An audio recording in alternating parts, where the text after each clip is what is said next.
فارنس کی عقل کی دکان حصہ دوم۔ جب خلیفہ نے فارنس کو اپنا خاص مشیر مقرر کیا تو اس نے نرمی سے انکار کر دیا۔ اب فارنس کی عقل کی دکان پہلے سے بھی زیادہ مشہور ہو چکی تھی۔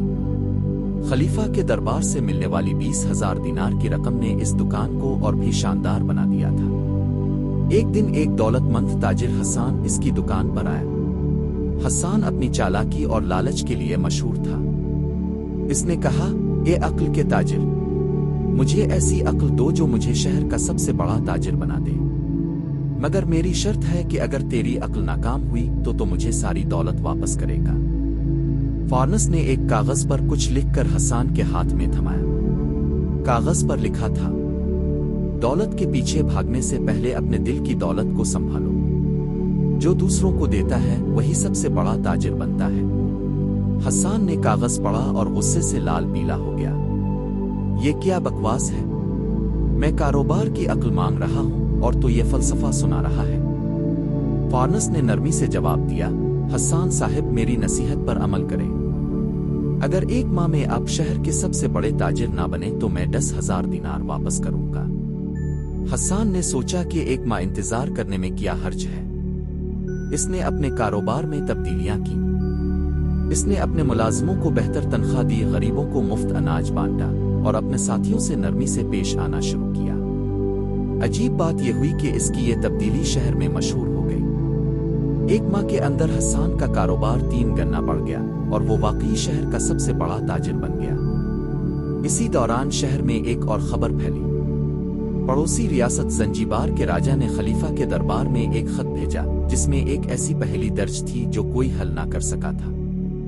راجا نے اعلان کیا کہ جو اس پہیلی کو حل کرے گا وہ اسے اپنی آدھی سلطنت دے گا، مگر ناکام ہونے والوں کو قید کر لیا جائے گا۔ پہیلی کچھ یوں تھی، میں وہ ہوں جو ہر رات چمکتا ہوں مگر میرا نور سورج سے نہیں آتا۔ میں ہر دل کو سکون دیتا ہوں مگر میری کوئی شکل نہیں۔ میں ہر ایک کے پاس ہوں مگر کوئی مجھے ہاتھ سے نہیں پکڑ سکتا۔ بتاؤ میں کیا ہوں؟ دربار میں ہر شخص سر کھجاتا رہا۔ کوئی کہتا یہ چاند ہے، کوئی کہتا ستارہ ہے، مگر کوئی درست جواب نہ دے سکا۔ خلیفہ نے اپنے وفادار مشیر سے کہا، جاؤ اس عقل کے تاجر فارنس کو دربار میں طلب کرو، شاید وہی اس پہیلی کا حل بتا سکے۔ فارنس نے مسکراتے ہوئے کہا، عالم پناہ میں یہ پہیلی ضرور حل کروں گا، مگر میری فیس 1,00,000 دینار ہوگی، وہ بھی پیش کی۔ دربار میں سناٹا چھا گیا۔ 1,00,000 دینار بہت بڑی رقم تھی، مگر خلیفہ نے سوچا کہ اگر پہلی حل ہو گئی تو زنجیبار کی آدھی سلطنت مل سکتی ہے، جو اس رقم سے کہیں زیادہ قیمتی تھی۔ اس نے فوراً خزانچی کو حکم دیا کہ فارنس کو 1,00,000 دینار دیے جائیں۔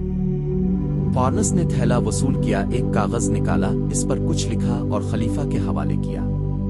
کاغذ پر صرف ایک لفظ لکھا تھا، امید۔ خلیفہ نے پڑھا اور حیرت سے بولا، یہ کیا؟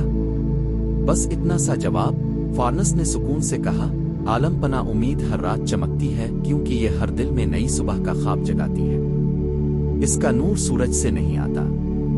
یہ ہر دل کو سکون دیتی ہے مگر اس کی کوئی شکل نہیں۔ یہ ہر ایک کے پاس ہوتی ہے مگر کوئی اسے ہاتھ سے نہیں پکڑ سکتا۔ یہی اس پہلی کا درست جواب ہے۔ خلیفہ نے فوراً ایک خط لکھ کر زنجیبار کے راجا کو بھیجا جس میں جواب لکھا تھا، امید۔ چند دن بعد زنجیبار سے جواب آیا کہ پہیلی حل ہو گئی ہے اور راجا اپنا وعدہ پورا کرنے کو تیار ہے۔ خلیفہ نے خوشی سے فارنس کو بلا کر کہا، تم نے ہماری عزت بچائی، اب ہم تمہیں اپنا خاص مشیر مقرر کرتے ہیں۔ مگر فارنس نے نرمی سے انکار کر دیا، عالم پناہ میں عقل کا تاجر ہوں، دربار کا مشیر نہیں۔ میری دکان ہی میری سلطنت ہے۔